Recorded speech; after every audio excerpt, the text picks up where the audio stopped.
Hello အားလုံးပဲမင်္ဂလာပါဒီနေ့မှာတော့ကျွန်တော်တို့တူတူစာလို့ရအောင်ကျွန်တော်နဲ့ဒီကဗီဒီယိုကြည့်နေလူတွေကလုပ်တဲ့စာတူမှာမဟုတ်ဘူးဗျာပြီးတော့ကျွန်တော်ကဒီမှာ finance တင်တဲ့တနေ့ရ finance တင်တဲ့ A1.3 ရစာကိုလုပ်မှာဒီကဗီဒီယိုကြည့်နေတဲ့မိတ်ဆွေတွေတငယ်ချင်းတွေကတခြားဟာကိုလုံးမှာပေါ့နော်သူတို့ဟာကိုတခြားလုံးမှာဒါပေမဲ့ကျွန်တော်တို့ကအခုပေါ့နော်စာတူလုပ်တယ်ဆိုတဲ့ feeling မျိုးပေါ့နော်ကျွန်တော်လည်းစာလုပ်နေတယ်သူတို့အခုဗီဒီယိုကြည့်နေလူတွေလုံးနေတယ်စာတူလုပ်နေဆို feeling မျိုးရအောင်ကျွန်တော်ဒီဗီဒီယိုရိုက်မှာဖြစ်ပါတယ်ကျွန်တော်တို့ကပေါ့နော်ဗီဒီယိုရိုက်ရှင်ကျွန်တော်ရဲ့ပေါ့နော်မိတ်ဆွေတို့လည်းကျွန်တော်ဒီစာလုပ်တဲ့ခါကျရင်အကြံတစ်ခုပေးရှင်တာကဗီဒီယိုရိုက်တာလည်းဖြစ်ဖြစ် record လုပ်တာလည်းဖြစ်ဖြစ်ပေါ့နော်အဲ့လိုမျိုးလုပ်စေချင်ပါတယ်ဒါဆိုရင်အဲ့ဟာပေါ့ကျွန်တော်တို့ပေါ့နော်ကျွန်တော်တို့ရဲ့လှုပ်ရှားမှုတွေကျွန်တော်တို့ကတယောက်ကစောင့်ကြည့်နေတဲ့ပုံစံမျိုးဒါမှမဟုတ်ကိုစောင့်ကြည့်နေတဲ့ပုံစံမျိုးမှတ်တမ်းတင်ထားတဲ့ပုံစံမျိုးဖြစ်တဲ့အတွက်ကြောင့်ပေါ့နော်ကျွန်တော်တို့ကပေါ့နော်ဒီမှာဆိုတာပို့ပြီးတော့ပေါ့နော်ကြက်မမတ်နဲ့တတိရှာလုပ်ဖြစ်တယ်ပေါ့နော်အဲ့အကြောင်းကိုကျွန်တော်ကအခုဗီဒီယိုပေါ့နော်ပို့ပြီးတော့ပေါ့နော်ရိုက်ဖြစ်အောင်လို့ကျွန်တော်စဉ်းစားလိုက်တာကျွန်တော်တို့လည်းအကျိုးရှိအောင်ဗီဒီယိုကြည့်ရလို့လည်းကျွန်တော်တို့အတူတူစာလုပ်ဖြစ်တယ်အတူတူ motivated ဖြစ်ပြီးစာလုပ်ဖြစ်တယ်ဆိုတဲ့ပုံစံမျိုးပေါ့နော်ဖြစ်အောင်လို့ကျွန်တော်ဒီဗီဒီယိုဆင်လိုက်တာပါကျွန်တော်ရဲ့ပေါ့နော်အဲ့စီစဉ်တဲ့အတူတူခုနကလို့ကျွန်တော်ရဲ့စာလုပ်တဲ့ခါမှာလုပ်တဲ့အကျင့်ကောင်းတစ်ခုမျှဝေပေးတာပေါ့နော်ပုံမှန်ဆိုတော့ကျွန်တော်ဗီဒီယိုမရိုက်ဘူးဒါကတော့ကျွန်တော် YouTube တင်မှာမလို့ဗီဒီယိုရိုက်တာပေါ့နော်ပုံမှန်ဆိုတော့ကျွန်တော်ကဗီဒီယိုရိုက်တာမဟုတ်ဘဲနဲ့ record သွင်းထားတယ်ပေါ့နော်အကျင့်လုပ်တတ်တယ်ကျွန်တော်ရဲ့ record တွေကိုပေါ့နော်စာမလုပ်ဘဲနဲ့တခြားပေါ့နော်အချိန်စာလုပ်တဲ့အချိန်မှာပေါ့တခြားပေါ့နော်တခြားအရာတွေပေါ့နော်လုပ်တဲ့ဟာတွေဝင်မှာဆိုလို့ပေါ့နော်ကျွန်တော်ကအဲ့လိုစိုးရိမ်နေစိတ်နဲ့ပဲကျွန်တော် record သွင်းထားတဲ့စာဒီဇိုင်းမှလုပ်ဖြစ်တယ်ပေါ့နော်အဲ့ကြောင့်ကျွန်တော်အခုဗီဒီယိုကိုရိုက်လိုက်တာပါအားလုံးကိုကျေးဇူးတင်ပါတယ်ကျွန်တော်အဲ့ဆိုစာကိုစပြီးတော့လုပ်ကြရအောင် Okay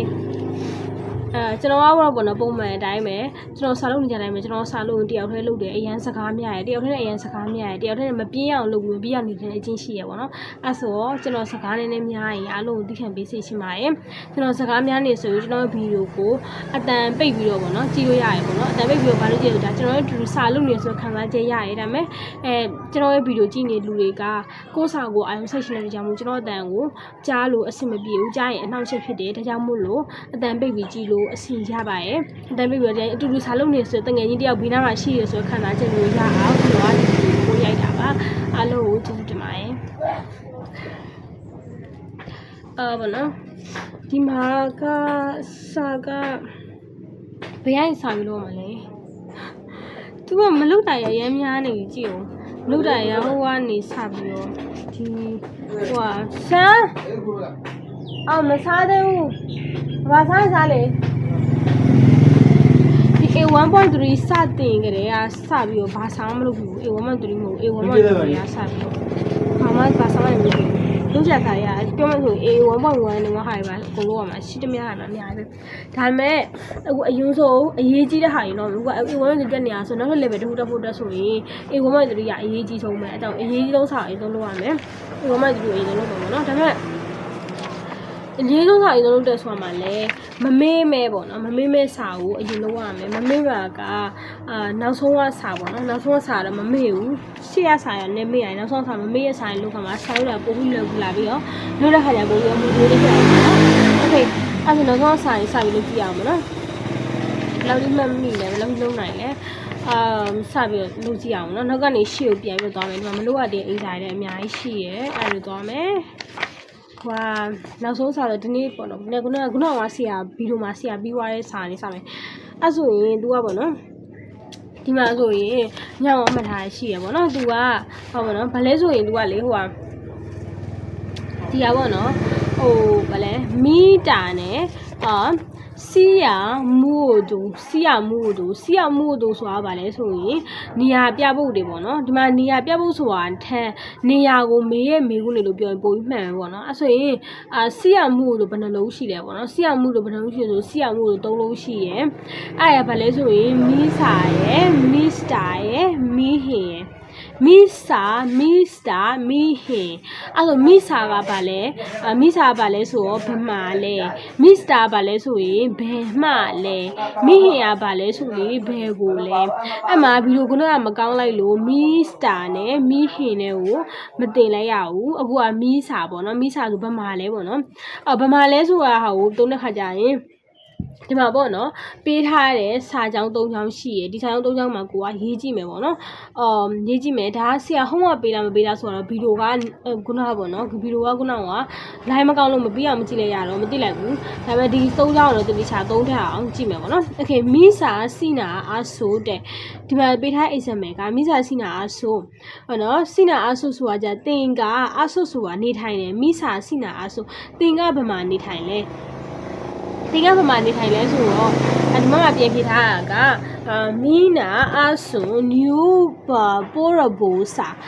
ငါကနေထိုင်ပါတယ်အားဆိုဆိုတာနေထိုင်တယ် new ဆိုတာအခုပိုရဘူစာဆိုပိုရဘူမျိုးမှာနေထိုင်တယ်ဒီမှာဆရာပြောရတာကစာနဲ့နာနဲ့ဆိုပြီးတော့နှုတ်စာနဲ့လာနဲ့ဆိုရင်နှစ်ခုရှိရပေါ့နော်လာကအဓိကမှားပေါ့နော်မှားဆိုတဲ့နေရာမှာသူကမျိုးတွေကိုသုံးမဲ့ဆိုရင်တော့မျိုးတော်များစာနဲ့သုံးပြီးတော့မျိုး၄မျိုးပေါ့နော်မျိုး၃မျိုးနဲ့နေရာနိုင်ငံတနိုင်ငံကိုလာနဲ့သုံးတယ်ပေါ့နော်အဲ့ဒါရွှင်ချမ်းအဲ့ဒါပြီးရင်ပစ္စည်းတွေပါကိုနေရာထားတဲ့အခါကျရင်စာကိုကြတော့အထဲမှာဆိုအဓိပ္ပာယ်ရပြီးတော့လာကိုကြတော့အပေါ်မှာဆိုအဓိပ္ပာယ်ရတယ်ပေါ့နော်အထဲမှာဆိုတာကဆရာရှင်းပြသွားတာကအမိုးအကာထဲမှာရှိတယ်ပေါ့နော်အမိုးအကာထဲမှာရှိတာအထဲမှာလို့ပြောတယ်အပေါ်မှာဆိုတာကြဥမာကျမ်းမြေပေါ်မှာလို့စပွဲပေါ်မှာလို့ဟင်းလေးမြေပေါ့နော်အဲ့ဒါမှကြည့်ရအောင်အဲ့ဆိုရင်ခုနပြောတယ်လာအတွက်ရှင်းချက်အနေနဲ့မြို့လေမျိုးကဘာလဲအဲ့မြို့လေမျိုးကဘာလဲဆိုရင်တမ်ပယ်ရယ်လန်တာရိုဘာနီရဲ့မီးရဲ့အဲ့ပြီးနောက်ခါကျတော့ဘဲနာရပေါ့နော်ဘဲနာရဆိုတာကျတော့ရုရှားနိုင်ငံပေါ့နော်အဲ့ဆိုရင်ပြန်ပြီးတော့ကျွမ်းကျင်အောင်မဟုတ်ဘဲနဲ့နည်းနည်းပါမှတ်မိရအောင်ပေါ့နော်ကြားခုနမှရှိအောင်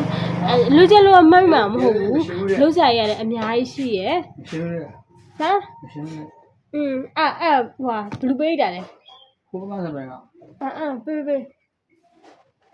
ရင်းနေလို့ဆန်းလို့ဟုတ်ကဲ့ရှင်းတယ်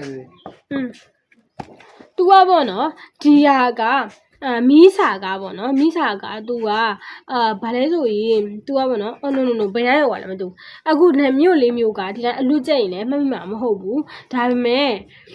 တစ်ခေါက်ပေါ့နော်တစ်ခေါက်ဟိုပါပေါ့အခုတစ်ခေါက်နှစ်ခေါက်တော့ခေါက်လောက်ဖတ်ထားရဲဆိုဒါမြင်တော့ဒီမျိုးတွေကလာတော့မယ်ဆိုတော့သိရပါတော့ဒီမျိုးနာမည်အလွတ်ရေးနိုင်မှာမဟုတ်ဘူးဒါပေမဲ့ဒါလာတော့မှာလားဆိုပြီးလာကတ်တဲ့နေရာကျတော့သုံးဝင်တယ်ပေါ့နော်အဲ့ဆိုမေဖတ်ကြည့်လိုက်မယ်တမ်ပယ်ရယ်ရဲ့ဘန်တာရယ်ရိုးဘာနီရယ်မီရယ်ဘဲနာရယ်ပေါ့နော်ဘဲနာရယ်ရှားနိုင်တယ်ကျန်တာမျိုးနာမည်ဆိုသူ့စီကမျိုးလွယ်မှတ်လိုက်ပေါ့နော်တမ်ပယ်ရယ်ရဲ့ဘန်တာရယ်ရိုးဘာနီမယ်ရယ်ပြမဆိုတီရယ်ဘူရယ်အာရယ်နဲ့စားတယ်မျိုးသုံးမျိုးရယ်နောက်တစ်ခုကကြာဗီနဲ့ဆိုင်ဘဲနိုင်ရဆိုရယ်ရှားနိုင်ငံရဲ့ပေါ့နော်အဲ့လိုတော့ဒီကတမ်ပယ်ရယ်ရဲ့နောက်ကမဆိုတမ်ပယ်ရယ်ရဲ့တမ်ပယ်ရယ်ရဲ့ဗန်တာရဲ့အပင်တမ်ပယ်ရယ်ရဲ့ဗန်တာရဲ့နောက်တစ်ခုကကြာတော့ရိုးနာနီးပြီပေါ့နော်ရိုးဘာနီးရဲ့မီ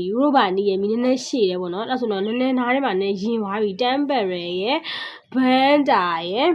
ဘန်တာရယ်ရိုးနာနီရယ်မီရယ်ပေါ့နော်အဲ့ဆိုနည်းနည်းရိုးနာနီရယ်မီနည်းနည်းတော့နားထဲမှာရှင်သွားပြီအဲ့ဆိုနောက်တစ်ခုကနော်ဘန်တာရတော့တည်ရဘန်တာရအရင်တော့ကြက်ဖူးရဆိုဆုံးလို့မတယ်နော်ဘန်တာရကတည်တယ်ဘန်တာရအဲ့ဆိုရင်ဒီဟာကလာနေပေါ့နော်အဲ့လိုကောင်းလို့ဆိုရင်မိနာအဆူနူပိုရဘူစာငါကအခုပိုရဘူစာမြို့မှာနေပါတယ်နူဆိုအခုပေါ့နော်အဲ့ကျွန်တော်ဒီမေကွန်းနဲ့ဒီအဖြေနဲ့ကိုဒီမျိုးအဖြေနဲ့ကိုပေါ့နော်ရေးကြည့်မယ်ပေးကိုဆန်းနဲ့ရေးကြည့်မယ်အခုဒီရပေါ့နော်တစ်ခါတည်း၃ချောင်းလုံးပြအောင်လုပ်လိုက်မယ်အဲ့ဆိုရင်တစ်ခါမိနာโอเค၃ချောင်းလုံးပြအောင်လုပ်တော့၃ချောင်းပြတော့ရဝင်ကြီးနေဆိုတော့ဒီကလွတ်မရသေးဘူးဆိုတော့ကျွန်တော်ကြည့်ပြီးတော့ပဲရေးတော့မယ်ကိုကြည့်ပြီးတော့ကိုမျိုးလေးတွေပေါ့နော်အစားသူးမျိုးရေးကြည့်မယ်ပေါ့နော်အစားသူးမျိုးရေးကြည့်မယ်ကြည့်ပြီးတော့โอเคအဆင်ပြေဆရာအိမ်စာလေးပါထပ်လို့ရအောင်ဒါမဲ့လည်းအရှင်တော့ပြည်မှာလူဆရာရအရင်များနေဆိုโอเค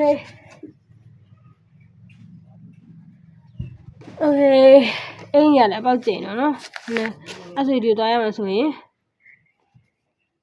ဟောနော်ပြင်ကြည့်မယ်ပေါ့နော်မီးစာ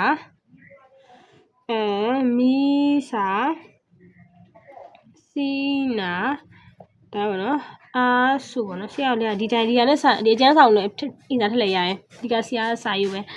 အမှတလုံးရေးမယ်တင်ဟိုဗမာပေါ့နော်ဗမာစီနာတင်အားဆူနေတယ်လေစီနာဘာပြောမလဲဆိုရင်မီးနာပြောင်းမယ်နော်မီးနာ အားစွန်ပေါ့နော်အားစွန်နဲ့ဆိုအားစွန်နေပါတယ်အခုဆိုရော new ပေါ့နော် new အခုနေပါတယ်ဘာဆိုရင်ငါအခုနေတာကရန်ကုန်လို့ပဲထားပါတော့ရန်ကုန်နေရဆိုရန်ကုန်စားပေါ့ရန်ကုန်စားသူကအာဥအိုပေါ့နော်ဟိုရင်အာဥအိုပါတယ်ဆိုတော့ငါတို့ကအားနေပြီရန်ကုန်စားငါအခုရန်ကုန်မှာနေပါတယ်အဲ့ဆိုရင်ဟုတ်နော်နောက်တစ်ခုဆက်လာမယ်ပေါ့နော်ဒီမှာကသူကနောက်ဒုတိယဝက်ကြတော့မယ်ဒီဟာရင်းနေသွားပြီအဲ့ဆိုရင်နောက်တော့ပြီးရင်ကောင်းမလားနောက်တစ်ချောင်းထည့်ရင်ကောင်းမလားညောင်ထည့်ရင်မယ်နော်ဘယ်မှာနေလဲမီးနာရေကဘီလိုနဲ့ရာဆိုတော့ရေးလို့ကောင်းတယ်လူတွေလည်းကြည့်ရလူရဲ့စာတော်လို့ဆိုထင်ကြီးရဆိုလေသိရမလားmotivate ဖြစ်တယ်ပေါ့နော်ငါစာလုံးနေအောင်သူတို့ကြည့်နေရငါသူတို့အထင်ကြီးအောင်လုပ်ပြလိုက်မယ်ဆိုတဲ့စိတ်နဲ့စာလို့ကတော်ကောင်းနေတယ်အဲ့ဆိုမိနာအားစွန်ပေါ့နော်မိနာအားစွန် new ပေါ့နော်ငါအခုနေပါတယ်မန္တလေးပါဆိုရင်မန္တလေးဒီလိုရေးလားမသိဘူးနော်ကျွန်တော်အခု visit ပဲရှိတယ်ဆိုတော့ဒီလိုပဲထင်တယ်မန္တလေးကိုစာပေါင်းလိုက်မယ်မှန်ပါစာအဓိကသိချင်တာကသူကနောင်နေ verb တွေသုံးတာရယ်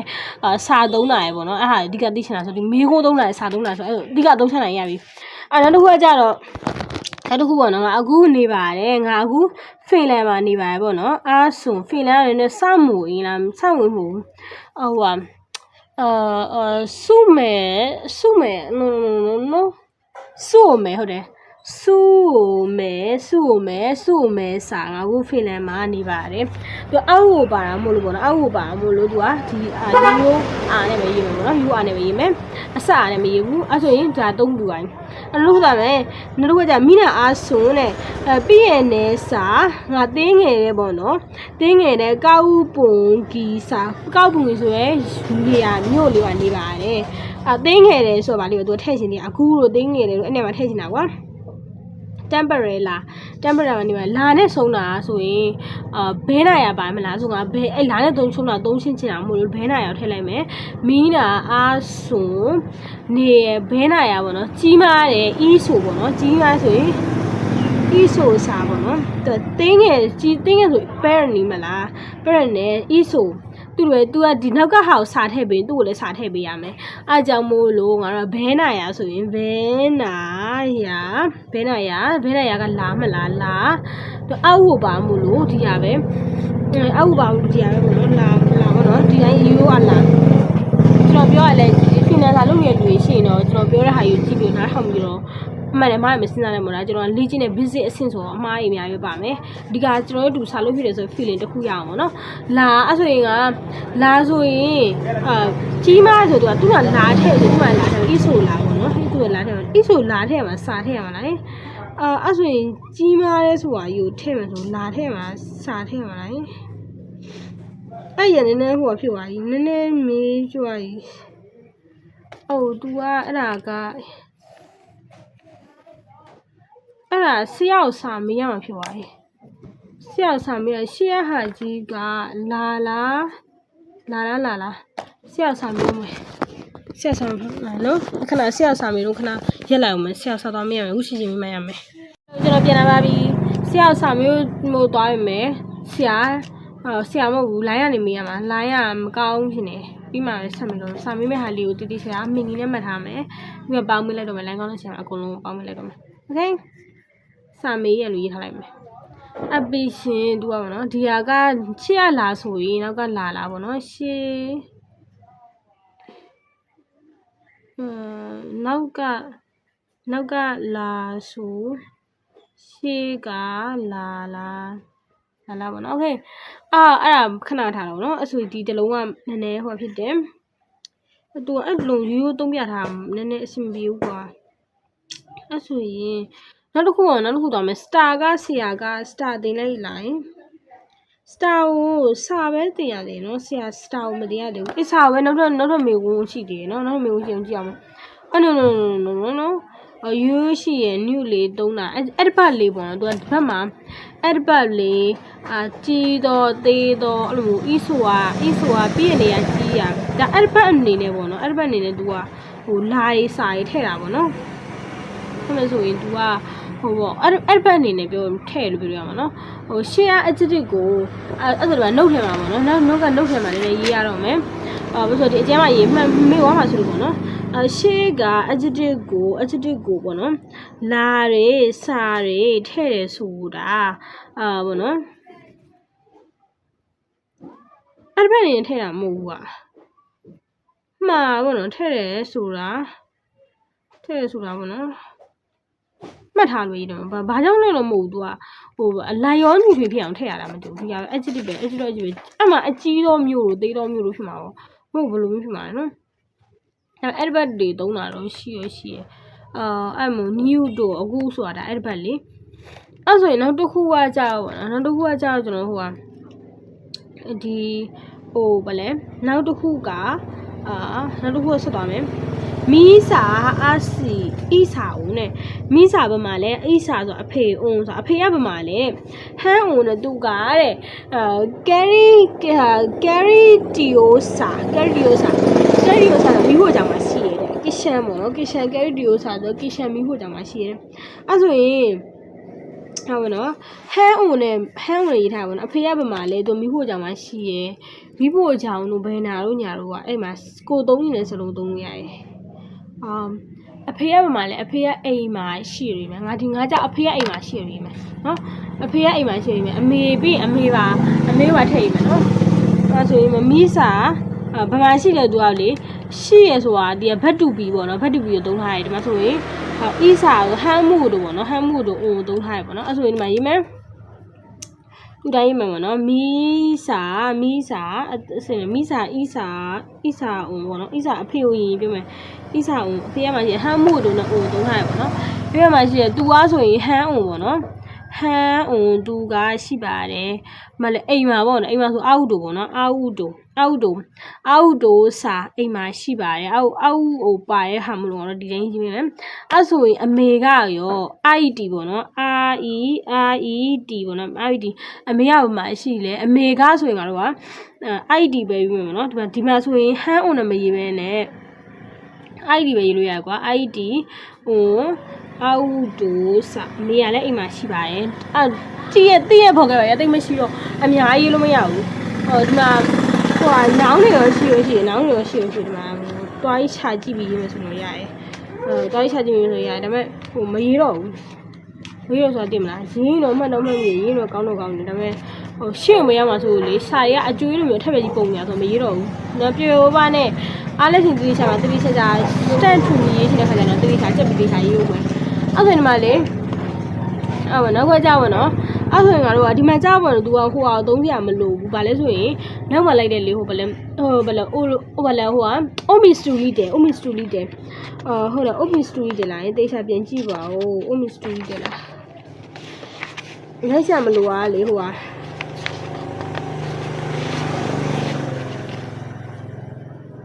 ဟုတ်တယ် omistuli တယ်လိုက်စားမလို့ဘာလို့လဲဆိုတော့သူကဟိုပါနော်နောက်ကဒီဘတ်မဟုတ်ပါနဲ့ဘတ်တူဘီမို့လို့ omistuli တယ်လိုက်စားမလို့ဘတ်တူဘီမဟုတ်ပဲရိုးဘတ်ဆိုတော့ omistuli တယ်လိုက်ရမယ်ပေါ့နော်ဟုတ်ကဲ့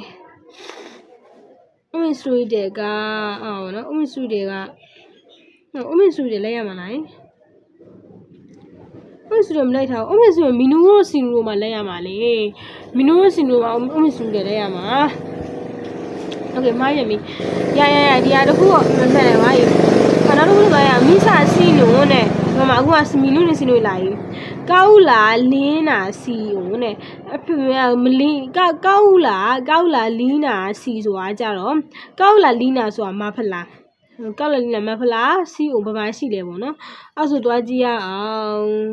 လင်းနာနီပေါ့နော်နီမဟုတ်ဘူးဒီကမေးဝင်ရေးလိုက်ကွာမြေလုံးမျိုးဖြည့်ကြည့်အောင်မယ်ဆဲဝင်နဲ့၎င်းကတဲ့ how to hulu ဆိုတာအော်တို hulu ဆိုတာစင်အော်တိုစင်မှာလာရှိပါရဲ့တဲ့ဒါလာခဲ့တယ်နော်လာခဲ့တယ်သူကအပေါ်မှာရှိရဆိုတော့မိဖို့ကြောင့်လည်းမဆိုဒါအထဲမှာမလို့အိမ်ထဲမှာဆိုသူကအောက်တို့စာပေါ့အိမ်ထဲမှာဆိုစာပေါ့အပေါ်မှာဆိုစင်ပေါ်မှာဆိုလာလေအပေါ်တော့လာအဲ့ဆိုအပေါ်လာပေါ့နော်အဲ့လိုမျိုးပေါ့အဲ့ဆိုတော့ तू ကနှာမှုနေနော်နှာမှုနေဒီဗီဒီယိုရောက်သွားတာဖြစ်တယ်ရှင်းအောင်ထည့်ရတယ်အခုကျွန်တော်ဆက်သွားမယ်โอเค तू ကလေဟိုပါပေါ့နော်ဗာလဲဆိုရင် तू ကဟိုပါဗာလဲဒီမှာပေါ့နော်အပေါ်မှာပေါ့အဲ့ဆိုရင် तू မေးခွန်းရေးမယ် မင်းဝင်းရေးမယ်ဆိုရင်မီစာစီနိုကောက်လူတွဲကြဟိုကလေသူ့တိုင်းမှာရေးလိုက်ပါကောက်လာလီနာစီဟိုအမဖလားမှာရှိလေအဲ့သူက၎င်းလို့ရေးချင်ရင်၎င်းဆိုရင်ဆဲပေါ့နော်ဆဲ၎င်းလို့ရေးလို့ရတယ်အဲ့လို၎င်းလို့ရေးချင်ရင်သူက3မျိုးရေးလို့ရတယ်ကွာဒီမှာဆိုရင်သူကမီစီနုံမလို့နော် SINUN စီနုံမလို့ငါတို့ကစီလို့ရေးတာကွာမီနုံလို့ရေးမယ်ဆိုရင်မီနုံပေါ့နော်မီနုံဆိုရင်ငါတို့ကဘာလို့စီလို့မရေးမလဲဘာလို့ရေးရမလဲဆိုနီလို့ရေးရမှာကွာအဲ့ဆိုကောက်လာလီနာနီပေါ့နော်နီအုံပေါ့နော်အဲ့လိုမရေးရှင်ငါတို့ကနှစ်ခုမရေးရှင်ကတစ်ခုပဲရေးလို့ရတယ်မီနာရေးစီနာရဲ့အဲ့ပေါ့နော်ဟိုမဲရဲ့တဲရငါတို့ဖြုတ်လို့ရတယ်ပေါ့နော်အဲ့ကြောင့်ကောက်လာလီနာနီပေါ့နော်အဲ့လိုရေးလို့ရအုံပေါ်မှာရှိတဲ့ဆိုငါတို့ကဟိုစပွဲပေါ်မှာဆိုတော့စပွဲဆိုပဲထားပေါ့နော်စပွဲပေါ်မှာရှိတော့နော်ဒီမှာသုံးနေတဲ့စလုံးတစ်ခုစပွဲဆွဲဟာကိုခြာလိုက်တယ်ဘာလို့လဲဆိုတော့ vocabulary အလွတ်မရဘူးပေါ့နော်အလွတ်မရဘူးဖြစ်နေတယ်ဟောပေါ့နော်အလွတ်မရဘူးဆိုတာကြက်ထားရတာနဲ့ပေါ့နော်မေ့သွားတာနှစ်တစ်ထောင်လောက်ကကြက်ထားပြီးပြန်မနှွေးဘူးဆိုတော့မေ့သွားတယ်အော်ဘယ်နားမှာလဲစပွဲอ่ะဟောတွေ့ပြုတ်တာစပွဲကအရတာရှိလိုက်တာကိုစာပြီးရတာနော်ပြုတ်တာစပွဲပေါ်မှာရှိပြုတ်တာအပေါ်မှာဆိုတော့လာပေါ့နော်သူအောက်ကိုပါလာလွှဲရေးမယ်ဟိုပြုတ်တာလာပေါ့နော်ပြုတ်တာလာပေါ့နော်ပြုတ်တာโอเคအောက်ကိုမပါရင်သူကအဆက်ပေါ့ဒါအောက်ကိုမဟုတ်ဘူးလေဒီစလုံးရအောက်ကိုလာပြောအောက်ကိုမဟုတ်တာအဆက်ရရမယ်ကျွန်တော်ပြုတ်တော့လားသူစပွဲပေါ်မှာရှိရပေါ့နော်โอเคအဲ့ဒါဘယ်ထဲမှာရှိလဲဆိုတော့ကွာကြာသူကအထဲမှာရှိရဆိုစလုံးနဲ့ငါတစ်ခါသုံးမယ်ကွာပေါ့နော်ပြိုးစပွဲမဟုတ်ဘူးအထဲမှာရှိရဆိုစလုံးသုံးရင်စပွဲတော့သုံးမရဘူးစပွဲထဲမှာရှိရဆိုရနည်းနည်းအဆင်မပြေဘူးပေါ့နော်ပြောရဆိုရင်နည်းနည်းမဟုတ်တော်တော်ကြီးဘလုံးမကိုအဆင်မပြေတာအဲ့ဆိုပေါ့စပွဲရမှာမဟုတ်နဲ့နော်အဝိရှော်စက်ထဲမှာရှိရဟုတ်တယ်အဝိရှော်စက်ထဲမှာရှိရအဝိရှော်ထားရမှာရှော်ထားဆိုတိပဲမျိုးပဲစုကိုနဲ့စာအောက်ပါဆိုစားကြည့်ရမယ်ပေါ့နော်အဲ့ဆိုရင်သူကအဝိရှော်ဆက်တယ်မှာရှိတာလာသုံးတယ်စာသုံးတယ်โอเคအဲ့ဆိုရင်ပေါ့နော်ငါတို့ရဲ့လို့သုံးရှင်သူကဒီမှာစီနုံနာနေတို့ရဲ့လို့မေးရှင်သူကနေတို့ရဲ့လို့မေးရှင်ကတော့ဘယ်လိုလဲဆိုရင်မိစာပေါ့နော်မိစာဒီတိုင်းမေကုန်းလည်းရောက်ရေးကြမယ်ကွာမိစာနေတို့ရဲ့ဆိုရင်မီနုံစီနုံဟေးမေးဟေးပေါ့နော်ဟေးမေးနော်တို့ကြစီနုံတို့ဟောမလားမဲတဲဆိုရင်တဲကြီးပေါ့နော်တဲကြီးဟုတ်တယ်တဲကြီးတန်ဟာတဲကြီးတန်လားငါအဲ့စလုံးကတိပါရဲ့တဲကြီးတန်ဟုတ်တယ်တဲကြီးတန်အဲ့ဒါဆက်လိုက်ပါတဲကြီးတန်ပေါ့နော်တဲကြီးတန်အုတ်ထုတ်ပေါ်တော့ဦးလဲကောက်လာလီနာဒါစီမဟုတ်ဘူးကွာဆိုကြပါဆိုရင်ဒါပေါ့နော်ဘာထည့်မလဲသူကမဲဆိုရင်မဲတဲဆိုရင်နဲပေါ့နော်နဲထည့်ရအောင်ဟုတ်နော်နဲနော်ပြုတ်မှုတို့ကနဲထည့်ရနော်အဲ့ဒါပြင်ကြည့်အောင်နဲထည့်ဟုတ်တယ်နဲဘယ်မှာရှိလဲပေါ့နော်အဲ့ဒါငါတို့ကမဲဤတံပေါ့နော်ငါတို့ရဲ့မဲဤတံပေါ့နော်ငါတို့ရဲ့အုတ်ထုတ်ကဆိုရင်ကောက်လာလီနာနဲပေါ့နော်ရှိပါတယ်ပေါ့နော်မဟုတ်ဘူးလေဟေး over ဖြစ်သွားမှာလေအများကြီးဆို over ဖြစ်သွားမှာလေ over နော် over ကအဆက်ပါလားမပါဘူးလားငါသိကြလို့သေးရနော်ငါလည်းစိုက်ကိုမေ့နေဆိုတော့ over ကိုပြန်လှန်ကြည့်နေရဒုက္ခပဲဆရာဒီဗီဒီယိုဆရာမျိုးတော့အဆက်ပွဲပြီဟို 1.1 ဟာပြန်ကြည့်နေရလို့ over ဟုတ်တယ်over အဆက်မပါဘူးကွာဆရာဒီဗီဒီယိုကြည့်ရင်အချက်ကိုကြီးပဲ over အတူကြတော့ over ရှိပါတယ်လို့ဆိုရင်စပွဲပေါ်မှာပေါ့နော်အဲ့ဆိုရင်ပြို ဒါလာသူကဒါအတူတူပဲအပေါ်မှာဆိုရင်အထဲမှာဆိုရင်ဟိုကဆိုရင်သူကဟိုဘက်ကတော့ရှိပါတယ်အထဲမှာဆိုရင်သူကဥစ္စာပဲစုကိုနဲ့ပဲစုကိုနဲ့စာအထဲမှာရှိပါတယ်ငါခုကတော့သူကကျနားတွေပါတယ်နော်မဲတွေပါတယ်နဲတွေပေါ့နော်တဲကြီးတယ်မဲကြီးတယ်နေလုံးဝလာရဆိုင်အကုန်လုံးတစ်ခါလေးသုံးနေပါကွာငါရဲတော့တာပဲပေါ့နော်အခုငါရှိလေပေါ့နော်အခုငါရှိတယ်အဲ့ဒါဒီရောက်သွားကွာရှိတယ်ဘယ်ပေါ့နော်အဆူကနေလဲပေါ့နော်အခုအဲ့ဒါရောက်ရင်သူဘတ်တူဘီတွေဘတ်ရိုးဘတ်တွေတော့ခါဘတ်တူဘီကိုကြီးကဘတ်တူတူတွေပါမလို့ရိုးဘတ်တွေမိဘတွေတော့ခါတာโอเคအဲ့တော့တော်တော်ယူ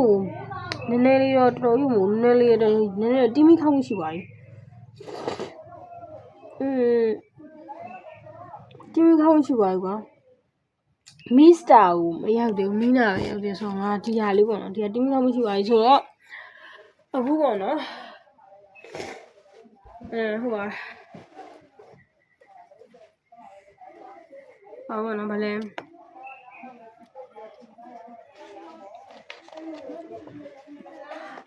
ဟိုပါပေါ့ဒီဘိုင်းကိုပြီးသွားပြီလို့ပြောလို့ရမလား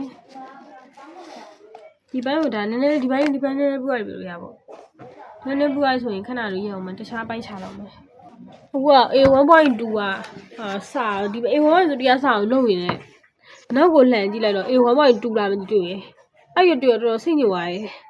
ဟိုအဲ့စာကြီးကတစ်ခါမှမမြင်ဘူးတို့လိုကြီးဖြစ်နေတယ်မှတ်ထားရရှိရကွာသူကတင်လုံးကတော့မှတ်ထားရရှိရမဲ့အခုပြန်လို့ဖို့ခါကြတယ်ဒီစလုံးလေးကိုမင်းစာအကြောင်းတော့ပိုင်တင်အောင်လုပ်မှာမဟုတ်ဘူးအဲ့လိုဖြစ်နေတော့ဒီစာလုံးကိုနည်းနည်းအခုလွတ်လိုက်ရတော့ရမှာမဟုတ်ဘူးဒါပေမဲ့ဟိုပေါ့တစ်ခေါက်ပေါ့နော်တစ်ခေါက်ဟိုကမြင်ဘူးရတယ်ပေါ့နော်မြင်ဘူးရတယ်ဖတ်ဘူးရတယ်တင်မလားနည်းနည်းပါအဓိပ္ပာယ်လေးပါလေးအော်ဒါအဓိပ္ပာယ်မသိတော့မှဒါအဲ့တစ်ဖက်ပါလားပေါ့အဲ့လိုမျိုးအဲ့တစ်ဖက်လေးပါဆိုတော့လေသိအောင်လည်းပါတစ်ခါတော့လုပ်ကြည့်ရမယ်စာတဲ့ကိုနဲ့အရှင်တွေကအဲ့လိုမျိုးဖြစ်နေဒုက္ခပဲအဲ့ကိုကျောင်းပိတ်ရမှာနေရာဒီကျောင်းပိတ်ရမှာစာရတဲ့လုံးဝစူးစမ်းပြီးတော့လာခဲ့မယ်တကယ်ကြီးကိုလက်တွေ့နဲ့စိတ်ကူးနဲ့ကွာချားနေတယ်စိတ်ကူးထဲမှာလုံးဝအသေးနဲ့စာလုပ်ပြီးတော့တင်တဲ့တစ်ခုမဟုတ်နှစ်ခုအောင်ပြိုင်လူတက်တဲ့တင်တဲ့စိတ်ကူးမှဖြစ်တယ်တကယ်ကတစ်ခုတော့မှရက်မမှန်ဘူးမတက်တဲ့ရက်ကများနေဇုံးနဲ့ကြည့်ရရက်ကများနေဇုံးကိုဗီဒီယိုတော့ကောနဲ့ကြည့်ရရက်ကများနေโอเคအဲ့ဆိုနောက်တစ်ခုဆက်တော့မှာပေါ့နော်နောက်တစ်ခုဆက်တော့ဗာလဲဆိုရင်ပစ်ကူစားနိုရပေါ့နော်ပစ်ကူစားနိုရဒါအဲ့ဘက်ပေါ့နော်ဒါအဲ့ဘက်ခုနပြောနေတာအဲ့ဘက်ဒါ 1.2 ဟာထင်တယ်ဟုတ်တယ်1.1တော့မဖြစ်နိုင်ဘူး1.1ကစာလုပ်တယ်1.1စာလုပ်တယ်ဒါမမြင်ဘူးမကြားဘူးဖြစ်နေတယ်ဆိုတာလုံးဝ 1.2 ပဲအေး 1.2 လောက်မှတ်ထားလိုက်အောင်မယ်ပစ်ကူပေါ့နော်ဖတ်ကြည့်လိုက်အောင်နော်ပစ်ကူစားနိုရဒါဖတ်ဘူးပါရဲ့မမမိရပဲရှိရဖတ်ဘူးတစ်ခေါက်လောက်ဖတ်ဘူးပဲတယ်โอเคအဲ့ကတဲ့ဂျားမှာလဲစာမလုပ်ပဲတလောက်ဖြစ်သွားတာစာမွေးရင်းနဲ့ဆိုတော့โอเคဟုတ်တော့โอเคအက်ကဆိုပါဆို maybe ပေါ့နော် maybe ပဲဖြစ်နိုင်တယ်ပေါ့နော် तू ကအဲ့ပေါ့နော် तू ကအက်ကဖြစ်နိုင်အက်ကဆိုတာဖြစ်နိုင်တယ်ဆိုတဲ့အဓိပ္ပာယ်မျိုးပေါ့နော် carry ပေါ့နော် carry ဆိုတာ probability तू လည်းဖြစ်နိုင်တယ်ဆိုတဲ့အဓိပ္ပာယ်ပဲနော်ဘာကွာလဲဆိုတော့ तू ကအဲ့ရကြ carry ရကြ तू ကအငင်းမှာပဲသုံးတယ်ပေါ့နော်VLA ပေါ့နော် VLA ကကြာပါလဲဆိုရင်သူကရက်ပေါ့နော်အခုဒီမဖြစ်သေးဘူးဒါမှမဟုတ်အခုဖြစ်သေးအခုလေအခုမဖြစ်သေးဘူးပေါ့နော်ဖြစ်သေးတယ်ပေါ့နော်အဲ့လိုမျိုးခါမှာသုံးတယ်ပေါ့နော်သူကအငင်းရောယူရောသုံးတယ်ယူဆိုတာကြသူကကြောင် already နဲ့အတူတူပဲပေါ့နော်သူကဘာလဲဆိုအခုလေးတွေလုတ်ပြီးပြီဆိုတဲ့အဓိပ္ပာယ်မျိုးပေါ့နော်အဲတယ်ပေါ့နော်အဲတယ်ဆိုတာကြ at least အနည်းဆုံးဆိုတဲ့အဓိပ္ပာယ်ပေါ့နော်အဲတယ်ကအနည်းဆုံး basta ပေါ့နော်အနည်းဆုံးဆိုတဲ့ဟာနဲ့မြင်ဘူးတွေလို့ခဏမြင်နေရလို့အစလုံးကိုလေကိုရကကြည့်စာသင်ခန်းစာခဏကြည့်လိုက်မှာပါလေအဲ့ဒါအနည်းဆုံးဆိုတာလေသူကဘယ်လိုဟိုနည်းနည်းတွေ့နေတယ်ကြင်စားကြည့်မှာနော်ဘာလဲဟာတွေ့ဘူးလေခုနေ့ကမနေ့ဟိုနေ့ကလုပ်သေးလေအဲ့ဟာအနည်းဆုံးကိုအစောဆုံးတော့အကြဆုံးအဲ့ဒါအစောဆုံးကမှတွေ့သွားပြီနှစ်ကောင်ကိုတွေ့သွားပြီအဲ့စလုံးနှလုံးတွေ့သွားပြီအစောဆုံးလောက်ကြဆုံးအခုအနည်းဆုံးပေါ့နော်အဲ့ဘက်ပေါ့နော် at least ဆိုတဲ့ပဲအဲ့တယ်ပေါ့နော်အဲ့တယ်နောက်က basta ပေါ့နော် basta အကြပါလဲဆိုရင် just ပေါ့နော်မျှတာပေါ့နော် I just like you နေငါကြိုက်ုံပဲအဲ့ဟာသူက basta ပေါ့နော် basta နဲ့တုံးတယ် okay အိမ်နာပေါ့နော်အိမ်နာဆိုအမြဲတမ်း always ကအိမ်နာ I will always like you ငါနေအမြဲတမ်းကြိုက်နေမယ်မဟုတ်တာရေပေါ့နော်သူကအိမ်နာပေါ့ဟုတ်လို့တော့ အိမ်နာအဓိကကအဲ့ကိုအိုင်နာပေါ့အိုင်နာနော်အိမ်နာပေါ့အိုင်နာအခုကကြာအဲ့ကို scan အဲ့ဒါဘာလဲဆိုရင်အဲ့ဒါကသူကဘာလဲအဲ့ကို scan အဲ့မီလိုကန်အဲ့ပြီးတော့အဲ့အီကီနာအဲ့ဒါဘာဆိုရင် never အဲ့တခုလုံးက never ဘယ်တော့မှအင်္ဂလိပ်စာမှာ never တိုးမယ်ဒီမှာ freelance စာမှာ never အရင်ရှိနေတယ်နောက်တစ်ခုကကြပါလဲဆိုရင်ဥဆက်ရင်ပေါ့နော်ဥဆက်ရင်ဆိုတာကြောင့်မကြာခဏဥဆက်ရင်ကမကြာခဏအပြင်ဟာရဘိုရင်ဆိုတာဖြစ်တော့ဖြစ်ခဲ့ပေါ့နော်ဟာရဘိုရင်ဖြစ်တော့ဖြစ်ခဲ့အပြင်your school ပေါ့နော် your school ကကြာတစ်ခါတည်းရန်ပေါ့နော်တစ်ခါတည်းရန်အခုကကြည့်လိုက်တယ်ပေါ့နော်မမှတ်မိဘူးဖြစ်နေတယ်ဒါစလုံးထဲမှာစာရောက်နေမှာထည့်သုံးရမှာကွာအခုထည့်မသုံးဘူးအခုလို့ဒီစလုံးတွေအဓိပ္ပာယ်မှတ်မိရလားပေါ့နော်ဒီစလုံးတွေစလုံးပေါင်းမရေးနိုင်အောင်မှာမြင်တိုင်းဒီအဓိပ္ပာယ်ဆိုသိရလားဆိုသိရလားသိချာပါအောင်တော့သိအောင်ပေါ့နော်တစ်ခေါက်လုံးကြည့်မှာကွာအဲ့ကပါလဲဆိုရင် maybe ဖြစ်နိုင်တယ်ကဲက probability တွေဖြစ်နိုင်တယ်ရှိရပဲ VLA ပေါ့နော်သူကအဲ့ကအငင်းမှသုံးတယ်ပေါ့နော် VLA ကအခုချိန်ကြီးမဖြစ်သေးဘူးချိန်ဖြစ်တယ်ဆိုရင်ရက်အထိပဲသုံးတယ် you ဆိုတာကြတော့လုပ်ပြီးပြီ already အထိပဲသုံးတယ် as က at least ပေါ့နော်အနည်းဆုံးဆိုတဲ့အထိပဲသုံးတယ်ပေါ့နော်အဲ့ဒါက at least ဆိုရင် basta ပေါ့နော် basta ကြတော့just ပေါ့နော် just မြတာဆိုတဲ့အထိပဲသုံးတယ်တဲ့အိမ်နာဆို always အမြဲတမ်းပေါ့နော်အိမ်နာ always အမြဲတမ်း you က already နော်အိမ်နာတော့ always နဲ့ already ကြာမှားသလိုပဲအိမ်နာကို you နဲ့ခွဲခြားမှတ်ထားမှာနော်အိမ်ကို stand သူကဒါအိမ်ပေါ့နော် EIN အဲ့ရဘယ်မှမပေါ့ဒီမှာပါအိမ်ကို stand ကိုကြအိမ်နာအတန်းမှာပါကိုအိမ်ကို stand အိမ်မီလိုရင်ကန်အိမ်အီကီနာအဓိကအိမ်ပါရင်တော့ဟိုဒီနေပါဘယ်တော့မှဥဆိုင်ပေါ့နော်ဥဆိုင်ကမကြာခဏဟာရဘိုကဖြစ်တော့ဖြစ်ခဲ့your school ကတစ်ခါတည်းရန်โอเคဒီမှာသိရစလို့ရှိရရှိတယ်ဒါပေမဲ့အောက်ကတစ်ခါပြန်ဖတ်မယ်ဒီခါကျဂျူရက်ရှိပါအောင်လို့နော် your school ကတစ်ခါတည်းရန်ဟာရဘိုကဖြစ်တော့ဖြစ်ခဲ့အဲ့ဥဆိုင်ပေါ့မကြာခဏအိအီကီနာအိမီလိုရင်ကန်အိကိုစကန်အဲ့ဒါပါစနေရဘယ်တော့မှအိနာပေါ့နော်အိနာကြပါလေဆိုရင်အိနာက always အမြဲတမ်းအိနာပေါ့နော်အိမိုအိနာအမြဲတမ်းအပြီးတော့ basta ကကြာမသိဘူးထားရတော့ခဏ as ပေါ့နော် as ကကြတော့အဲ့ဒါကအဲ့ဟာမသိဘူးကွာဗလဲအဲ့ဒါက at least ပေါ့နော် s ဆိုရဲ့အဆုံးပုံစံမျိုးအင်္ဂလိပ်စာလို့ဆိုလို့မှတ်မယ်ဆို s ဆိုရဲ့အဆုံးပုံစံမျိုးပဲနော်အဲ့တော့ at least ဆိုတာအနည်းဆုံးဒါလွယ်အောင်မှတ်နေရပါဒီဆုံးလို့ဒီဟာတွေက freelancer လေးရလွယ်ကြည့်ရင်အမှားဖြစ်နိုင်ပါတယ် okay အဓိကကိုယ်အောင်တော့စာမှတ်မိပြီးမှန်ကန်ကိုမှန်ကန်မှတ်မိရပြီပါစကဘာပုတ်ရလေးစပါထွက်ဆိုပုံစံမျိုးမှတ်နေရမို့လို့ပါ okay အဲ့ဒါပေါ့နော်အဲ့ဒါဆို at least ပေါ့နော် bus ပေါ့နော်okay ကြည့်နေကင်မရာပိတ်သွားရင်basta အဲ့ဒါပေါ့နော်အဲ့ဒါပြီးအဲ့ဒါကအဆို at least okay မရပါဘူး basta ကဘာလဲဆိုရင် basta က just မြတာအိနာ always မြဲတယ်အိကို scan အဲ့ဘီလိုကအဲ့အီကီနာအဲ့ဒါဘာလဲဆိုရင် never ဘယ်တော့မှဥဆိုင်ကမကြာခဏဟာရဘိုကဖြစ်တော့ဖြစ်ခဲ့ your school ကဘာလဲ your school ကဘာလဲဟာနောက်ဆုံးကအဖျားရှိလို့မရဘူး your school ကတစ်ခါတည်းရန်ကြည့်လိုက်တာတစ်ခါတည်းရန် your school ကတစ်ခါတည်းokay အဲ့ဆုံးတော့ကြည့်လိုက်မယ်ကြည့်ပြီးအဲ့အတိတ်ကပါလဲဆိုဒီမှာကြာရေးထားပြီးသားဆိုကွယ်ထားမှတိတ်မလုံးဖြစ်နေတယ်ဒီမှာရေးပြီးလို့ကြည့်ရအောင်နော်ဒီမှာဒီလွယ်ကတော့အမြဲတမ်းကြည့်လို့ရအောင်လို့မှတ်စုဆောင်မှရေးမယ်အကျန်းဆောင်မှမရေးတော့ဘူးအစင်တိုင်းရေးမယ်အစင်တိုင်းတော့မှအစင်တိုင်းရေးထားတော့အမှတ်ဖြစ်နေလို့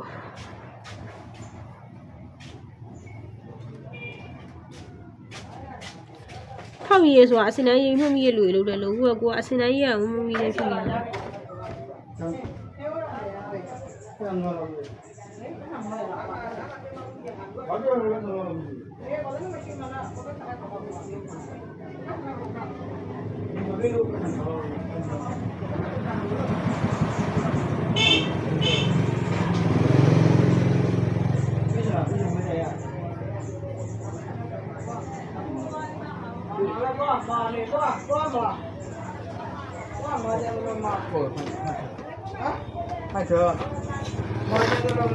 Okay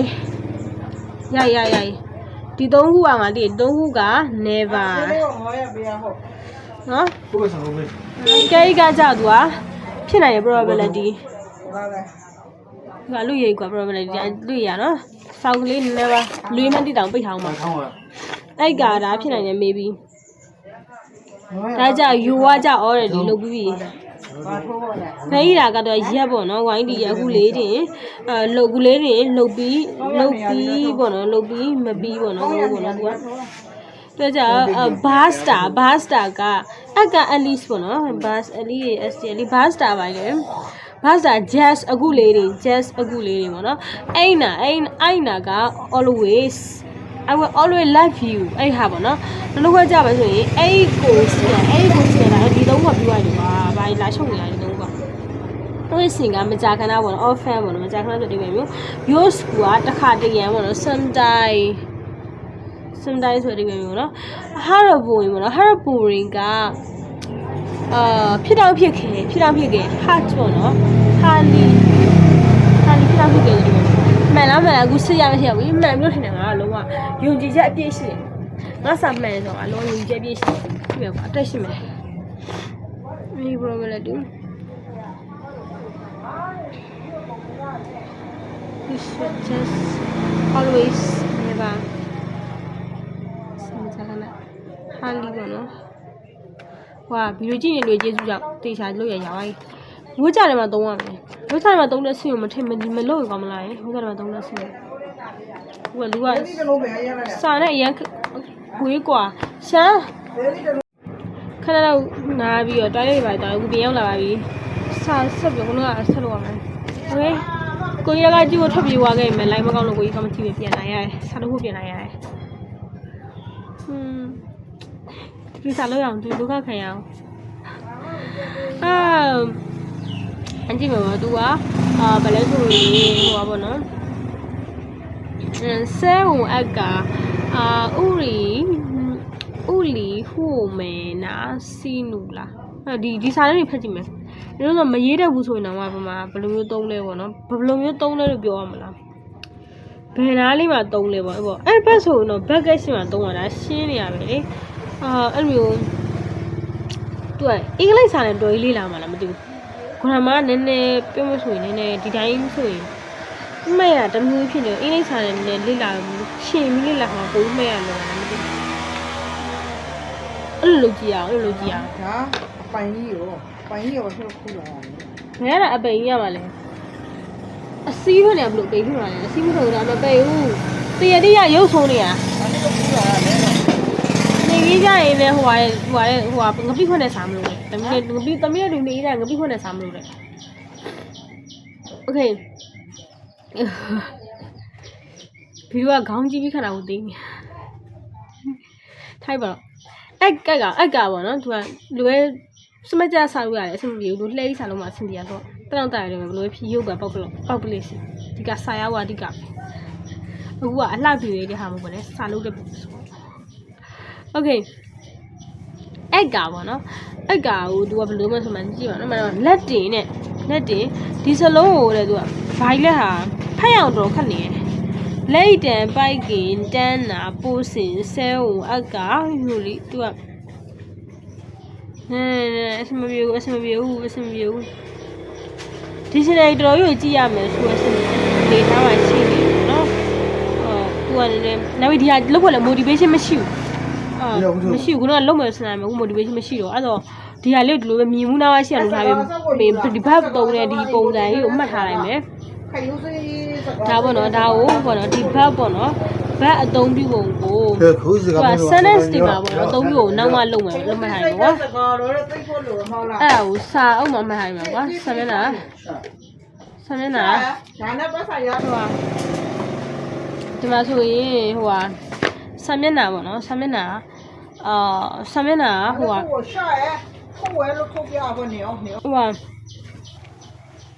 ဒီမှာပေါ့နော်ဟိုဟာ page ပေါ့နော် page 103ကနေပြီးတော့သူကဟိုပါပေါ့နော် pick ကပေါ့နော်ဒီကပိကူစာနိုရအဲ့ဒါမှတ်ထားမယ်ပိကူစာနိုရသူကဆန်းနဲ့ပေါ့နော် SCNDNC ရဲ့ဆန်းနဲ့မြာဖတ်ရပေါ့နော်ဖတ်ရဒါဖတ်ရရေးကြည့်ရပေါ့နော်ဒါနည်းနည်းရေးချင်စိတ်ရှိတဲ့အခါကျရင်လုပ်ဖို့တော့ဒါနည်းနည်းအကျဲထားရမယ်ဒါခုနလုပ်ချင်စိတ်မရှိတော့ဘူးလုပ်ချင်စိတ်ရှိတာလေးနဲ့တွားရအောင် စာဒီကမလုပ်လဲဟိုကလုပ်လဲစာဒီကစာပဲရရင်လည်းပိုင်းရနိုင်မယ်ပြီးရင်လိုအပ်တာထပ်ပြီးလုပ်မယ်โอเค ခုစားကိုခုပြီးစားအိုးထဲကအကျုံကျော်လိုက်ပြီးစားမနေနဲ့ခုပြီးစားလိုက်ပေါ့သွားကြတယ် မနေ့ကတော့စီကျူးဖို့တော့မရလူကအခုတော့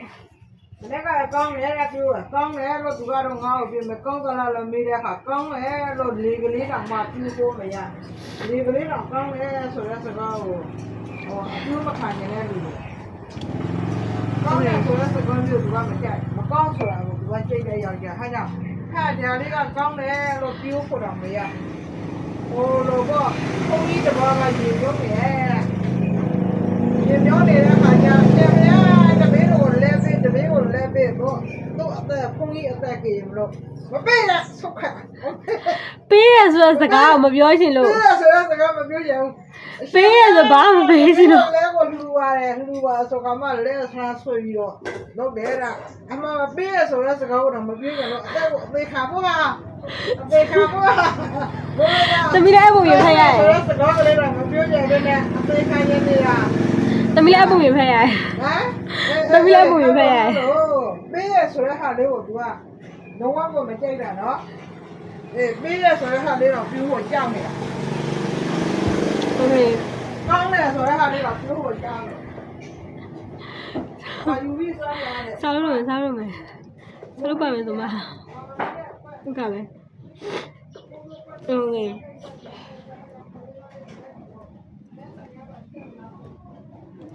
အဲ့ဒါရဘာလို့အများကြီးလဲဒါလည်းငါစားလို့နေကိုဆုံးနေတယ်အဲ့ဒါတော့လုံးတကယ်လို့ပဲကရဒီဟာလေးတော့နေပါလုပ်အောင်မယ်လုပ်တိုင်းနေပါဒီဟာတော့နေပါဟိုဖြစ်တယ်ရှိရနေပါပြောဆိုရင်ဟိုရှိရပါတော့စာလေးပါလေးပြောမလို့ဟိုကြည့်ထားလေးရှိရတရားရှိရနော်ဒီဟာလေးကနေပါပြီးရောက်ထီကိုလုပ်ကြည့်တာနော် तू ကအာရန်အီလမာဥစီယာမဟုတ်ဘီလိုကြည့်နေလို့အားနာကောင်းတယ်လေနိုင်ဝဲလို့စားလို့ပြီးရောစားရင်းနဲ့ပို့လို့မှာနော်အာရန်အီလမာဥစီယာရဲ့ तू ခဲနဲ့ DP ရဲ့ပေါင်းတာပေါ့နော် तू ကခဲနဲ့ DP ပေါင်းတာဒီဟာလေအလုံးတွေဘယ်လိုရှိလဲဆိုရင်ဒီလုံးကြီးက तू ကရေးထားပြီးသားရှိလာရင်ဟိုနေ့ဒါမနေ့ကမှလောက်ထားတဲ့စာ page တရားဟုတ်တယ်လားလုံးမနေ့ကလောက်ထားတာဒါတစ်ခိုင်းနဲ့ဖတ်ပြီးတော့တစ်ခါရေးလိုက်မယ်ကြည့်ပြီးရေးလိုက်မယ်နော်ကြည့်ပြီးတော့လည်းတစ်ခေါက်တော့ဖတ်ပြသွားဆိုမြင်နော် तू ကကူလူတူอ่ะတီပေါ့နော်ကူလူတူอ่ะနဲ့ तू ကပါစတာကူလူတူရဲ့ပါစတာတူပဲအဲ့ကူလူတူရဲ့ပါစတာရဲ့အဓိပ္ပာယ်ကဘာလဲဆိုရင်သူတို့ကအဓိပ္ပာယ်ရင်တူပဲပေါ့နော်ကြည်ပြီးရဲ့နောက်ပေါ့နော် after ဆိုရဲလည်းပြီးနောက် तू ကကြာပြီးမြန်မာလို့ဆိုရင်ကြာပြီးနောက်ပေါ့နော်ကြာပြီးတော့ तू ကဗမာသုံးတာလဲဆိုရင် तू ကနာယီတွေပေါ့နော်နာယီတွေနှစ်တွေလာတွေပေါ့နော် तू ကနာယီရဲ့လာတွေနှစ်တွေမှာသုံးတယ်ပေါ့နှစ်တွေမှာသုံးတယ်โอเคနှစ်တွေမှာသုံးတယ်ပေါ့နော် तू ကအဲ့ဟာပြီးနောက်သူတို့တူနောက်တစ်ခုရှိတယ်ပြီးနောက်ဆိုတာရှိတယ်တခါလေအောက်ကသူ့အောက်ကရေးလိုက်မှာကွာနည်းနည်းမပြီးတော့ရာလကန်လည်းပြီးနောက်ပဲ तू ကရလကန်လည်းပြီးနောက်ပဲ तू ကဘာလဲဆိုရင် तू လည်းပြီးနောက်ပဲပေါ့နော် तू လည်းပြီးနောက်ပဲဒါပေမဲ့ तू ကဘာလဲဆိုရင် तू ကအချိန်အပိုင်းအရှာအချိန်နိုင်ထက်ပေါ့ तू အချိန်အပိုင်းခြားနေမှာသုံးတယ်ပေါ့ तू အချိန်အပိုင်းအရှာတစ်ခုပေါ့နော်အဲ့တစ်ခုပြီးနောက်ပေါ့နော်တစ်ခုပြီးနောက်ဥပမာဆိုရင်စားပြီးနောက်သွားပြီးနောက်စားသွားပြီးနောက်ပေါ့နော်အဲ့လိုပေါ့နော်โอเคအဲ့ပေါ့နော်โอเคဒီကလူတွေနာမည်တွေကတော့ဗီဒီယိုတွေအကုန်ဝင်ကုန်ပြီโอเคအဲ့ဒါတော့ကတော့ရာလကန်ပေါ့နော်ရာလကန်တို့ကူလူတူကပါစတာနည်းနည်းမြင်တော့မြင်ဘူးပါဒီစလုံးတွေပေါ့တော်တော်ချင်းမြင်ဘူးပါပေါ့နော်โอเคနောက်တစ်ခုကကြတော့မီးစာပေါ့နော်မီးစာအိုက်ကန်မီးစာကိုရေးကြည့်မှာနော်မီးစာကြတော့MAI မီ SSA စာမီးစာဒါမှမဟုတ်လဲတော့ I ကန်ပေါ့နော် IE ကန်ပေါ့နော်သူကအင်္ဂလိပ်လိုထွက်တော့မှာမီးစာ I ကန်ဗာလဲဆိုရင်သူကအဲ့လိုတော့ထွက်အောင်တကယ်တန်ထွက်ကတော့ MIESSR လို့မျိုးထွက်မှာနော်ကဲ A တွေပါလို့ထွက်မှာ R လို့ထွက်မှာလို့မျိုး A ဆို R လို့ထွက်မှာ မီးစာအိုက်ကန်ပေါ့မီးစာအိုက်ကန်ဆိုတာဗာလဲဆိုရင် तू ကအဘောက်ပေါ့နော်အဘောက် ABOUD အဘောက်ခမ်းမြလောက်ဆိုရပြီပေါ့နော်ခမ်းမြလောက်ပေါ့နော်အဲ့လိုအဓိပ္ပာယ်မျိုးသုံးပါတယ်နောက်တစ်ခုကကြတော့မီးစာအိုက်ကန်နှလုံးတော်သုံးတယ်နော်နောက်နံပါတ်4ရကြပါဆိုရင်အိုက်ကာနာခုနကအိုက်ကန်နော်အခုကအိုက်ကာနာပေါ့နော်အိုက်ကာနာပေါ့နော် तू ကကြတော့အိုက်ကာနာနည်းနည်းအချိန်မှာပေါ့နော်အဓိပ္ပာယ်တော့မတူဘူးဟိုစလုံးနဲ့စလုံးအောင်ကြီးစလုံးရရင်တူမယ်အချိန်မတူဘူးအချိန်မှာစားတဲ့အချိန်မှာသွားတဲ့အချိန်မှာဘာလုပ်နေတဲ့အချိန်မှာပေါ့ဒီမှာဆိုပါအိမ်ဆိုင်ပေးထားလဲဆိုရင် तू ကပေါ့နော် तू ကပေါ့နော်ဖတ်လို့အောင်မရဘူးစာတင်တော့လိုက်မှတ်ထားရမယ်စာရဖတ်လို့မရဘူးဖြစ်နေသူကမမှတ်ထားလိုက်ရဘူးပြီးမှ dictionary ရေးပြန်ချမယ်ထားလိုက်ပါတော့အချိန်မှဆိုဒီလုံးသိရပြီသူ့ဆန်းတော့တရားဖတ်လို့မရဘူးဖြစ်နေဆိုအားရန်ပေါ့နော်အားရန်အိုက်ကန်တို့အားရတော်များတယ်နော်အခုအားရန်ကပါလဲဆိုရင် तू ကလုံးတစ်ချိန်လုံးပေါ့နော် तू ကလုံးတစ်ချိန်လုံးဆိုရဒီပဲပေါ့တစ်ချိန်လုံးဆိုရဒီပဲပေါ့နော်โอเคအပြီးရင်မတာဒီစနေသုံးပြဖက်ရမှာအဲ့ဒါကြောင့်ဖုန်းနဲ့ရဲလို့မရတော့ဒီဖုန်းတစ်ခုတော့သုံးမှာဆိုနောက်တစ်ခုကပါလဲဆိုရင်ကုလူနံပါတ်6ကပါလဲနံပါတ်6ကမှားသွားလားဟမ်နေ့လေ6နေ့6ကဟိုကလေလူဝင်တာနှစ်တူဆိုတာပဲဘယ်နာလူဝင်တာရေးထားလေလူဝင်တာဘယ်နာဟာကြီးလဲနေ့တူဟိုဘက်ကဟာကြီးကြည့်ဦးဟိုဘကအများကြီးဟာယူဒီမှာဆိုရင်73ခုတောင်ရှိရအများကြီးဖြစ်နေနော်သူကဒီဟာလည်းမဟုတ်လေအများကြီးပဲရှိနေဟာလူဝင်တာထားရတော့နော်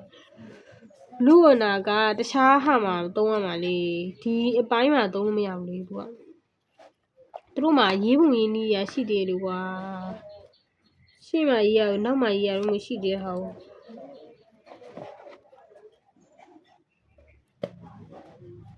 အကုန်လုံးရှင်းမရေးရဗျာနောက်တူလဲဆိုတော့ तू ကအဲ့ဆိုဘာလို့ဒါတွေခွဲခြားထားတယ်တူတွေဆိုတော့ခွဲခြားထားတယ်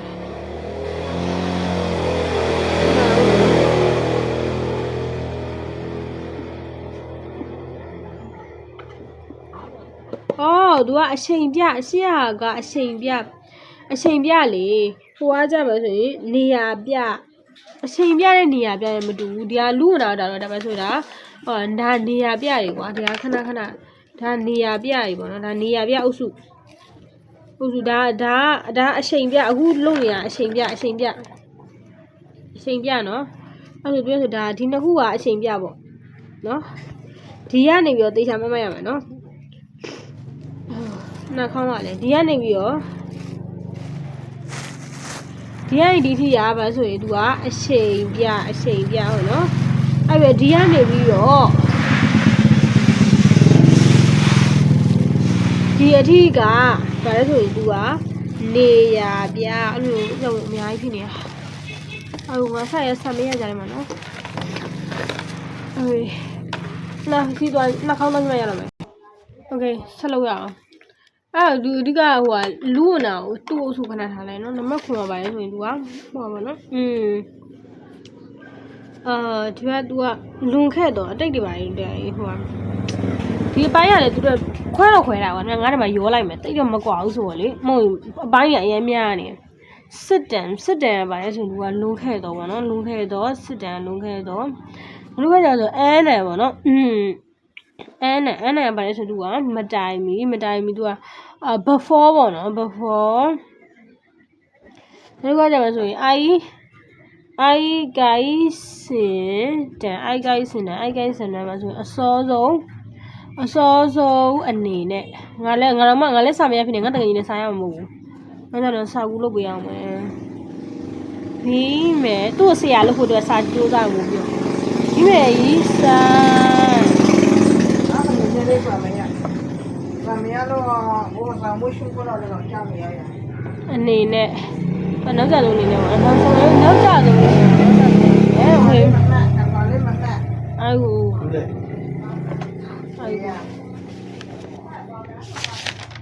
ြောတော့သူကြိုးစားရတယ်လေကျိုးစားတာပဲကျိုးစားလို့မရတာအမတန်ညံ့တာပဲကျိုးစားလို့မရဘူးဆိုအမတန်ညံ့နေတာ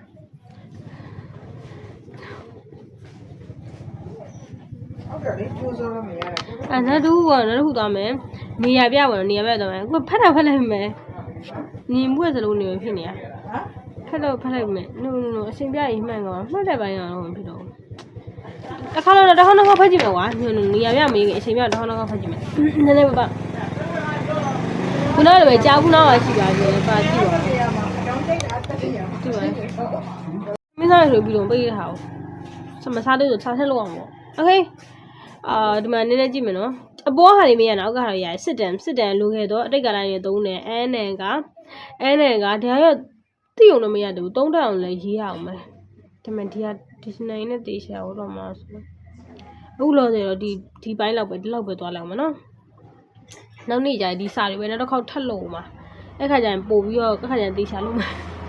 စာရဲ့အကျွေးများနေအခုလုံးနေရတာနောက်နေ့လုံးမယ်အကျွေးများနေ okay ဘယ်နော် I guys စင်တယ် okay စစ်တန်ကလိုခဲ့တော့အန်နယ်ကဘဘောမတိုင်ပြီး I guys စင်တန်ကအစောဆုံးအနေနဲ့ V May စတန်ကတော့ကြောက်နေတယ်တန်တစ်ခုကွာတန်တစ်ခု I guys စင်တန်ရဲ့ V May တန်အဲ့ဆိုက A ဆိုတာရှေ့မှာလာတာမလားရှေ့မှာလာမလို့ I guys စင်တာကသူက I guys စင်တန်ကသူကအစောဆုံးပေါ့နော်အရင်လာလို့မျိုးသူအစောဆုံး V A နဲ့ V နဲ့ရှင် V ကနောက်မှလာတယ်အကြောင်း V May စတန်ကသူကနောက်ကျဆုံးအနေနဲ့ပေါ့နော်တန်တစ်ခုကနောက်ဆုံးစောဆုံးနောက်ကျဆုံးနေသုံးတာကွာ I guys စတန်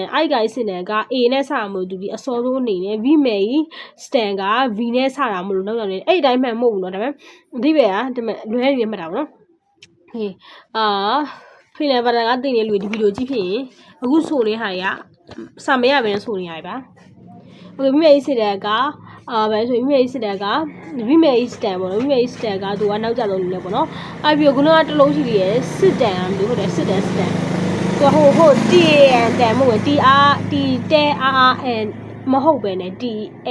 T A N T E N တန်အဲ့စစ်တန်ကဘာလဲဆိုရင်လွန်ခဲ့တော့အတိတ်ကိုသုံးတာပေါ့နော်နောက်တစ်ခုကျအန်နယ်ပေါ့နော်အန်နယ်ကဘာလဲဆိုရင်အန်နယ်ကခုနကကြည့်မတိုင်ဘူးဘောမတိုင်ဘူးโอเคလေးလို့ရပါတယ်စစ်တန်ရဲ့အန်နယ်ရဲ့တန်ပေါ့နော်အဲ့ဂိုင်းစစ်တန်ရဲ့ဝိမေတန်ပေါ့နော်အဲ့ဂိုင်းစစ်တန်ကအေးမလို့အစောဆုံးဝိမေစစ်တန်နောက်ကြဆိုစစ်တန်ကလိုခဲ့တော့အဲ့ပြီးတော့ဟိုနော်ဟိုပါဗလဲခုနကဟိုနော်အန်နယ်ပေါ့နော်အန်နယ်ကဘယ်ဖောမတိုင်ဘူးပေါ့နော်โอเคလေးလို့ရပါတယ်မစိုးဒီလိုရွတ်ရပါပြီရေးလို့တော့မရဘူးဒါပေမဲ့ရွတ်ရလည်းမစိုးမြင်ဘူးလည်းမစိုးโอเคသူကမနော်နောက်တစ်ခုကကြတော့အပေါ်ဆုံး2 4 6လုံးပေါ့နော်ဘိုးကလေအပေါ်6လုံးသွားကြည့်အောင်မရေးထားပြီးသားပုံလွယ်ကောမရေးထားတယ်ဒီမှာရေးထားကြည့်ပိုကောင်းမယ်ထင်တယ်နော်ကုလူတာပါစတာကဘာလဲဆိုရင် after ပြီးနောက်သူနဲ့စင်တာရှိတယ်ဘာလဲဆိုရင်ရာလကန်နဲ့ပြီးနောက်ပဲသူကကြအချိန်ပိုင်းထားမှသုံးတာစားပြီးနောက်သွားပြီးနောက်ဟိုကကြတော့နိုင်နှစ်တွေလိုက်အဲ့လိုမျိုးအချိန်မှသုံးတာဟိုကကြအပိုင်းခြားအချိန်မှသုံးတာပေါ့နော်အဲ့ဆိုဘာလဲကာလူတူပါစတာနဲ့ပါစတာနဲ့ after ပြီးနောက်ပဲနောက်တော့ပြီးလောက်ကရလက်ကန်ပေါ့နော်ရလက်ကန်ဆိုစလုံးကလည်းအမြဲလို့တွေ့နေရလက်ကန်နေချုပ်နေရပဲရလက်ကန်ကလည်းပဲဆိုပြီးနောက်ပဲပေါ့နော်အချိန်မှတော့လေမိုင်းစာပေါ့နော်မိုင်းစာလူနာမည်လို့မှတ်ထားပြီပေါ့နော်မိုင်းစာအဲ့ဒါမိုင်းစာကဘာလဲဆိုရင်သူကအမိုင်းစာ icon နဲ့တူတယ်ခုနကမှicon နဲ့တူတယ်ပေါ့နော် icon ဆိုအဘောက်ပေါ့နော်ခန့်ပြလိုက်ပေါ့နော် icon နဲ့တူပဲမိုင်းစာ icon နဲ့တူပဲဆိုရင်အဘောက်ခန့်ပြလိုက်ပေါ့နော်မိုင်းစာနဲ့ icon ဆိုနေ့ကတငယ်ချင်းတွေပေါ့နော်သူကအတူတူကြရဲအထိပ္ပယ်အတူတူကြရဲအဲ့ဘာလဲဆိုရင်ခန့်ပြလိုက်ပေါ့နော်မိုင်းစာနဲ့ icon နဲ့စဉ်းစားကြည့်တယ်ပါဆို icon ဘာလဲဆိုရင်ခန့်ပြမဟုတ်ပဲနဲ့အချိန်မှာဆိုအထိပ္ပယ်ကိုရပါတယ် icon ပေါ့နော်အဲ့ဆိုရင်ကုလူတူဝါနဲ့ပါစတာနဲ့ကပြီးနောက်တို့ကရလိုက်ကန်လည်းပြီးနောက်ပဲအဲ့မိုင်းစာနဲ့ icon နဲ့တကယ်ရင်းနှစ်ယောက်ကခန့်ပြလောက် icon ပေါ့နော် icon နဲ့စင်တာ icon ပါလို့ဆိုရင်အချိန်မှာပေါ့နော်အချိန်မှာဆိုမျိုးတော့ကအားရံပေါ့သူနဲ့မတူတာပဲဆိုရင်အရန်အားရနေတယောက်ပေါ့နော်အဲ့ဒါပါဆိုရင်အားရံကြတော့အားရကြပဲဆိုရင်လုံးတစ်ချိန်လုံးပေါ့သူအားနေရဆိုလုံးတစ်ချိန်လုံးအားနေရအထိပ္ပယ်ပေါ့နော်အားနေဆိုအထိပ္ပယ်မို့တကယ်တော့ပုတ်ကရလေးပြောနေတာအားရလုံးတစ်ချိန်လုံးပေါ့နော်အဲ့ဆိုရင်တော့ပေါ့နော်နည်းနည်း6လုံးရပါပြီဝါမဆိုး10လုံးတော့ရပါပြီနေထိုင်10လုံးရပါပြီအဲ့ဆိုရင်အပေါ်ဟိုစစ်တန်နဲ့ပတ်သက်4ခုပေါ့နော်အဲ့4ခုမပြောခင်ဒီဘက်က4ခုပြင်မယ်သူကကောက်တူပါပေါ့နော်ကာလူတူပါနဲ့ပါစတာပေါ့နော်သူကโอเคဘိုင်းလေဟမ်โอเคကာလူတူဝါနဲ့ပါစတာနဲ့ပေါ့နော်အဲ့ရလေ ကာလူတူကနဲ့ပါစတာနဲ့မနော်ကာလူတူကနဲ့ပါစတာနဲ့မလို့ဆိုရင်ပြီးမြနောက်သူနဲ့စနာမဆိုရင်ရလိုက်ကန်ပြီးနောက်ပဲအဲ့ပြောတော့ခကြအိုင်မိုင်းစာနဲ့အိုက်ကန်နဲ့ကတငယ်ချင်းနှစ်ယောက်ခက်မြလောက်သုံးလို့ပြရရင်နော်အိုက်ကန်နာသူနဲ့စနာအိုက်ကန်နာကအဲ့အချိန်မှာဆိုတာနောက်ခက်အားရန်ကြပါဆိုအားနေလူကတစ်ချိန်လုံးဆွဲနေမျိုးနောက်တစ်ခုရှိတယ်အဲ့ဗာလဲဆိုရင်နောက်တစ်ခုကကူလူဟာကုလူတူကနေစင်တာကုလူရဲ့စာနော်ကုလူကတော့ကုလူတူပါပြောကုလူရဲ့စာကကြတော့ဗာလဲဆိုရင်ကုလူရဲ့စာကကြတော့ဗာလဲဆိုရင်ကုလူရဲ့စာရှာကုလူရဲ့စာကုလူရဲ့စာ